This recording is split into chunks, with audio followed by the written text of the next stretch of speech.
ASMR video here on the channel, and today we are back with another episode of Fascinating Figures, history series where we take a look at interesting people from the past or the present.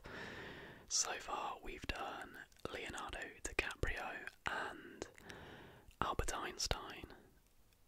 Those videos were absolutely ages ago, and we're going to be picking them up a bit more frequently because they're a form of history video and they're what we like doing on the channel, really. Now, this one was requested a long time ago, but we are going to be taking a look at the life of Muhammad Ali, slowly whispering through his history and facts about him, etc, etc. So hopefully you can learn something new and also relax. Win-win. That's always the sort of aim on the channel. I've gone for the relaxing blue lighting again, and of course I'm going to try my utmost to speak as slowly as possible, because that is something I find quite difficult. But yeah, without further ado, well, first, comment down below what interesting people from history or even current day you'd like to see covered. We've had Maradona suggested, Jordan Belfort, the Wolf of Wall Street suggested, but leave your comments down below and I'll be sure to add them to the spreadsheet, the all sorts ASMR spreadsheet. But yeah, without further ado, let's go through the life of boxer Muhammad Ali. So, Muhammad Ali, 1942 to 2016, was an American former heavyweight champion boxer and one of the greatest sporting figures of the 20th century. An Olympic gold medalist and the first fighter to capture the heavyweight title 3 times, Ali won 56 times in his professional career. Ali's outspokenness on issues of race, religion and politics made him a controversial figure during his career, and the heavyweight's quips and taunts were as quick as his fists. Born Cassius Clay Jr., Ali changed his name in 1964 after joining the Nation of Islam. Citing his religious beliefs, he refused military induction and was stripped of his heavyweight championship and banned from boxing for 3 years. During the prime of his career, Parkinson's syndrome severely impaired Ali's motor skills and speech, but he remained active as a humanitarian and goodwill ambassador. So that gives you an introduction to the legend that is Muhammad Ali. So let's break down to start with, his early years and amateur career. Cassius Marcellus Clay Jr., the elder son of Cassius Marcellus Clay Sr. and Odessa Grady Clay, was born on January 17th, 1942, in Louisville, Kentucky. It was a red and white Schwinn that steered the future heavyweight champion to the sport of boxing. When his beloved bicycle was stolen, a tearful 12-year-old Clay reported the theft to Louisville police officer Joe Martin and vowed to pummel the culprit. Martin, who was also a boxing trainer, suggested that the upset youngster first learn how to fight, and he took Clay under his wing. 6 weeks later, Clay won his first bout in a split decision. Wow, look at that for a butterfly effect. So if bike crime hadn't have been prevalent in his area, we never would have seen Muhammad Ali become one of the greatest boxers of all time. There you go. By the age of 18, Clay had captured 2 national gloves titles, 2 amateur athletic union national titles, and 100 victories against 8 losses. After graduating high school, he travelled to Rome and won the light heavyweight gold medal in the 1960 Summer Olympics.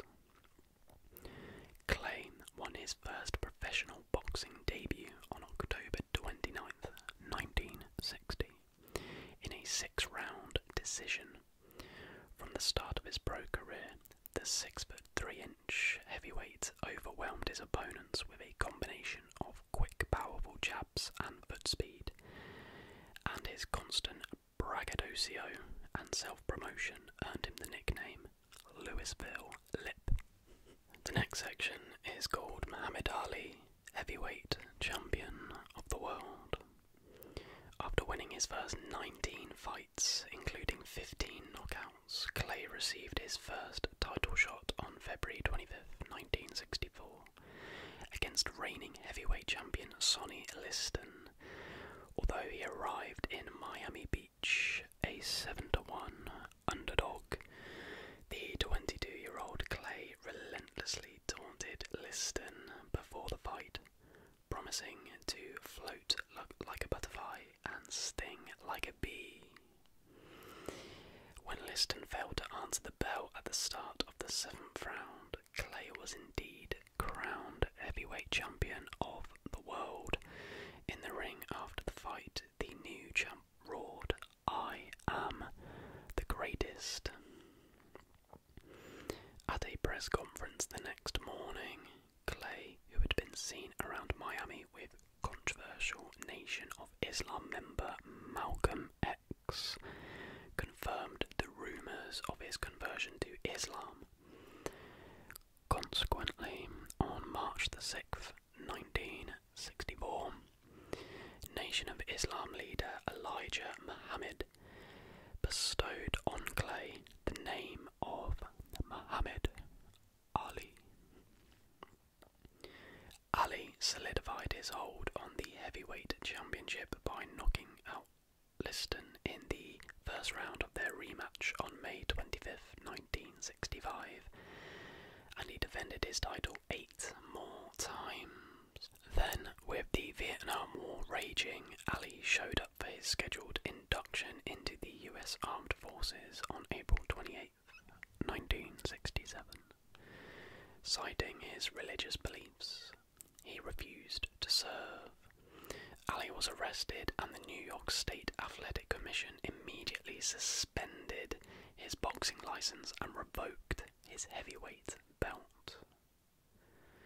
Convicted of draft evasion, Ali was sentenced to a maximum of 5 years in prison and a $10,000 fine, but he remained free while the conviction was appealed. Many saw Ali as a draft dodger, and his popularity plummeted. Banned from boxing for 3 years, Ali spoke out against the Vietnam War on college campuses. As public attitudes turned against the war, support for Ali grew. In 1970, the New York State Supreme Court ordered his boxing license reinstated, and the following year the US Supreme Court overturned his conviction in a unanimous decision. So, after 43 months in exile, Ali returned to the ring on October 26, 1970, and knocked out Jerry Quarry in the 3rd round. On March 8, 71, Ali got his chance to regain his heavyweight crown against reigning champ Joe Frazier in what was billed as the fight of the century. The undefeated Frazier floored Ali with a hard left hook in the final round. Ali got up but lost in a unanimous decision, experiencing his first defeat as a pro. Ali won his next 10 bouts before being defeated by Ken Norton. He won the rematch 6 months later in a split decision and gained further revenge in a unanimous decision over Frazier in a non-title rematch. The victory gave the 32-year-old Ali a title shot against 25-year-old champion George Foreman.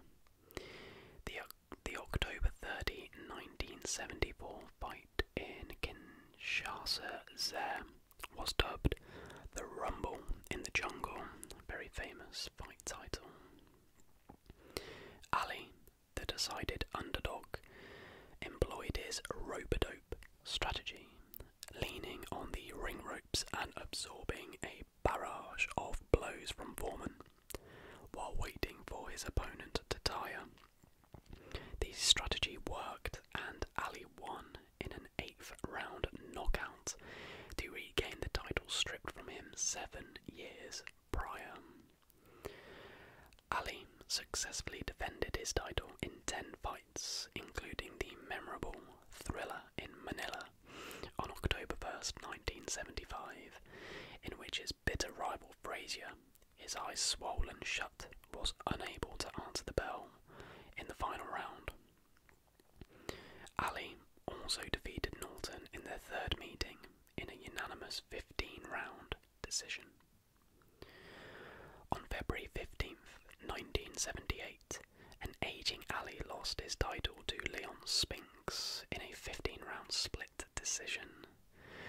7 months later, Ali defeated Spinks in a unanimous 15-round decision to reclaim the heavyweight crown and become the first fighter to win the world heavyweight boxing title 3 times. After announcing his retirement in 1979, Ali launched a brief but unsuccessful comeback. However, he was overwhelmed in a technical knockout loss to Larry Holmes in 1980, and he dropped a unanimous 10-round decision to Trevor Berbick on December 11th, 1981. After the fight, the 39-year-old Ali retired for good with a career record of 56 wins, 5 losses with 37 knockouts. To just pause the sort of chronology of this video, this look at Muhammad Ali's life, I figured it would be good and potentially interesting to go through his boxing style, what made him so memorable and such an amazing boxer at the time, and why is he still revered as one of the greatest boxers of all time. So, Ali had a highly unorthodox boxing style for a heavyweight, epitomised by his catchphrase, float like a butterfly, sting like a bee. Never an overpowering puncher, Ali relied early in his career on his superior hand speed, superb reflexes and constant movement, dancing and circling opponents for most of the fight, holding his hands low and lashing out with a quick, cutting left jab that he threw from unpredictable angles. His footwork was so strong that it was extremely difficult for opponents to cut down the ring and corner Ali against the ropes. He was also able to quickly dodge punches with his head movement and footwork. One of Ali's greatest tricks was to make opponents overcommit by pulling straight backward from punches. Disciplined, world-class boxers chased Ali and threw themselves off balance attempting to hit him because he seemed to be an open target, only missing and leaving themselves exposed to Ali's counter punches, usually a chopping right. Slow motion replays show that this was precisely the way Sonny Liston was hit and apparently knocked out by Ali in their 2nd fight. Ali often flaunted his movement by dancing the Ali shuffle, a sort of centre ring jig.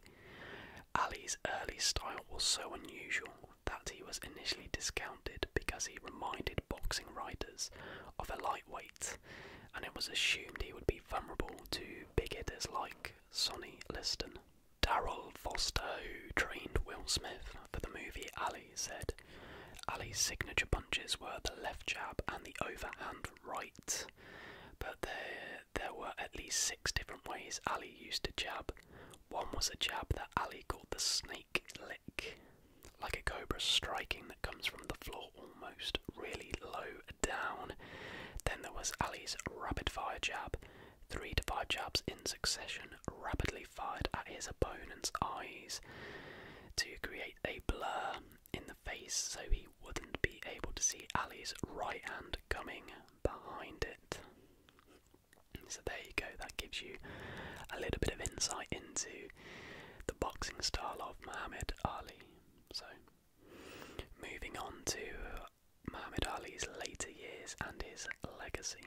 In 1984, Ali was diagnosed with Parkinson's syndrome, possibly connected to the severe head trauma suffered during his boxing career. The former champion's motor skills slowly declined and his movement and speech were limited. In spite of the Parkinson's, Ali remained in the public spotlight, travelling the world to make humanitarian goodwill and charitable appearances.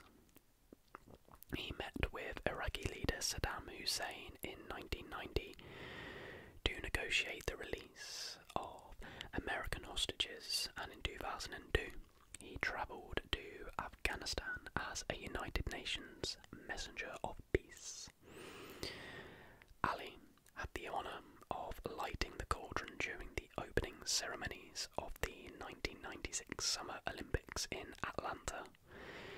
In 1999, Ali was voted the BBC's Sporting Personality of the Century, and Sports Illustrated named him Sportsman of the Century. Ali was awarded the Presidential Medal of Freedom in a 2005 White House ceremony, and in the same year the $60 million Muhammad Ali Center, a non-profit museum and cultural center focusing on peace and social responsibility, opened in Louisville. Ring magazine named Ali Fighter of the Year 5 more times, more than any other boxer, and he was inducted into the International Boxing Hall of Fame in 1990. Ali has been married 4 times and has 7 daughters and 2 sons. He married his 4th wife, Yolanda, in 1986. Muhammad Ali died at the age of 74 on June 3rd, 2016. To summarise, Muhammad Ali is widely regarded by boxing commentators and historians as one of the greatest professional boxers of all time. And that concludes that little look at the history, the life of boxing legend Muhammad Ali. Not the longest video in the world, but hopefully you found it interesting and relaxing. As I said at the beginning, be sure to comment down below what figures, characters, people you'd love to see covered in upcoming Fascinating Figures videos. So, if you did enjoy this video, everybody, please do leave a like and subscribe if you're new. And until the next time, guys.